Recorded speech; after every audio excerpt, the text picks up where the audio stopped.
तर आपण प्रत्यक्षदर्शींनी सांगितलेला थरार सुद्धा बघितला या अपघाताचा आणि एकंदरीतच ही दृश्य आपल्याला बरंच काही सांगून जातात। अजित पवार ज्या ठिकाणी विमानामध्ये बसले होते ती ही खुर्ची आहे, त्याच्या आजूबाजूला पडलेली ही सगळी कागदपत्र आपण बघतोय।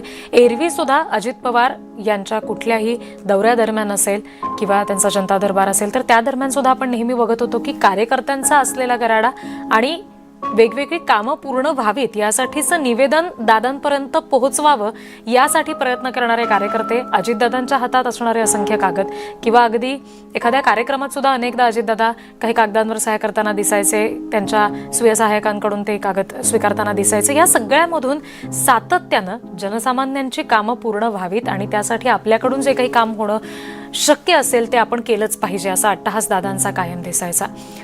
ही सध्याची दृश्य आपण बघतोय। दादांच्या अंत्यसंस्कारांसाठी आता ही तयारी सुरू झालेली आहे। उद्या सकाळी 11 वाजता दादांच्या पार्थिवावर अंत्यसंस्कार होणार आहेत। विद्याप्रतिष्ठानच्या मैदानावर अंत्यसंस्काराची ही सगळी तयारी सुरू झालेली आहे, त्याची ही दृश्य आपण बघतोय। विद्याप्रतिष्ठानच्या मैदानामध्ये सुद्धा अंत्यसंस्कारासाठी अजित पवार यांचं पार्थिव ठेवलं जाणार आहे। तिथे सध्या अंत्यसंस्कारासाठी जी तयारी सुरू आहे त्याची ही दृश्य जय महाराष्ट्रावर आपण बघतोय।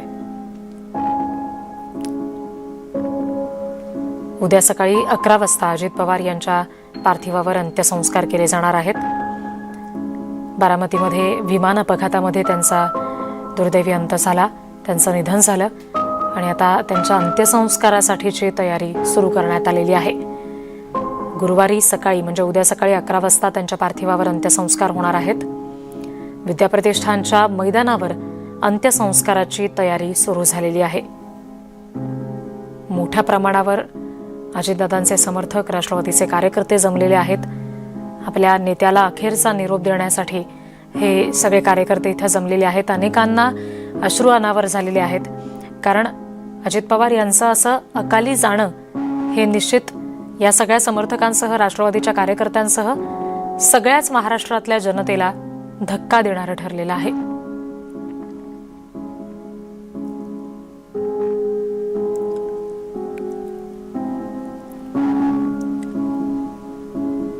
पुन्हा एकदा हे दृश्य बघतोय आपण विद्याप्रतिष्ठानच्या मैदानावर अजित पवार यांच्या पार्थिवावर अंत्यसंस्कार होणार असल्यामुळे तिथे आता या दृष्टीनं तयारी सुरू करण्यात आलेली आहे आणि त्याची ही दृश्य आपण बघतोय।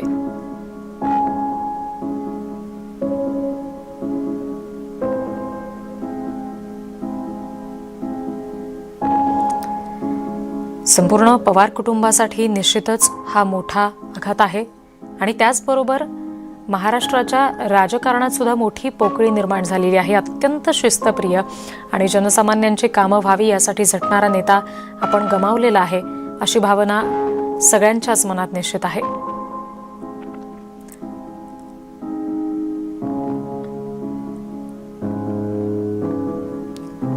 सकाळी ज्या वेळेला अजित पवार यांच्या विमानाला अपघात झाल्याची बातमी आली त्यावेळेला ते त्यातून सुखरूप बाहेर येतील अशी आशा प्रत्येकाच्या मनात निश्चित निर्माण झालेली होती। अनेकांनी त्यानंतर सोशल मीडियावर असेल किंवा वृत्तवाहिन्यांवर असेल या सगळ्या संदर्भातले तपशील शोधण्याचा प्रत्येकानं प्रयत्न केला आणि अगदी काही वेळातच म्हणजे अपघाताची बातमी समजल्यानंतर पुढच्या काही वेळातच त्यामध्ये अजितदादा यांच्यासह इतरही सगळ्यांचा मृत्यू झाल्याचं समजलं आणि त्यानंतर प्रत्येकालाच धक्का बसला।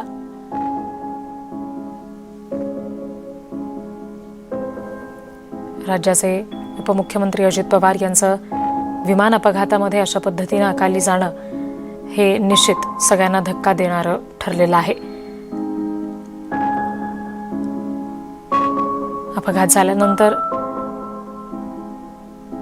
रुग्णालयामध्ये त्यांना नेण्यात आलं किंवा इतरही सगळेजण जे विमानातले सदस्य होते त्यांना सुद्धा रुग्णालयामध्ये नेण्यात आल्याचं कळल्यानंतर या रुग्णालयाच्या बाहेर प्रचंड गर्दी झाली। कार्यकर्त्यांचा जमाव तिथे जमला आणि प्रत्येकाला अश्रू अनावर होत होते। धाय मोकलून सगळे कार्यकर्ते रडताना संपूर्ण महाराष्ट्राने पाहिले